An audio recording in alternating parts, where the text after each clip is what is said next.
What's up guys, Felix the creator here. In this quick tip tutorial I will show you how you can add a vignette in Adobe Premiere Pro. So let's dive into the timeline. You are welcome in my workflow. First of all, make sure to bring your footage into the timeline. For this example, I've downloaded this cool clip here from Artgrid.io. Now let's create a new adjustment layer. Therefore go to this icon here and click on New Item. Select the adjustment layer and click on it. In this window here, make sure that it matches to the settings from your footage. OK. Drag and drop the adjustment layer on video track 2 in your timeline above your footage. Here you can change the length wherever you want to apply the vignette. OK. Select the adjustment layer, go to the effects here on the left side and search for the circle effect.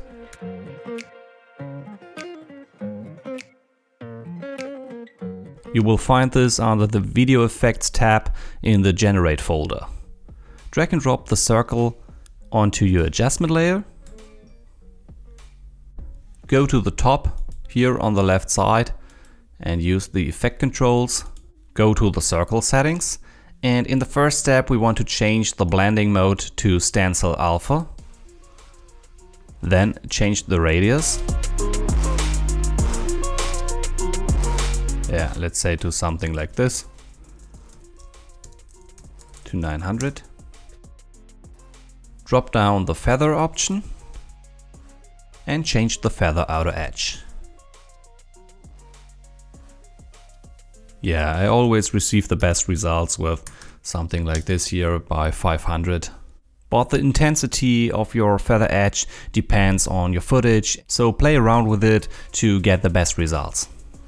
Now let's check the before and after by clicking here on the toggle track output.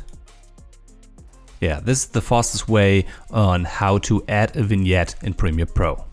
If you like these kind of quick tip tutorials, make sure to check out one of my latest favorites where I show you how to add black bars in Adobe Premiere Pro. So check this out and hear you soon, Felix the creator.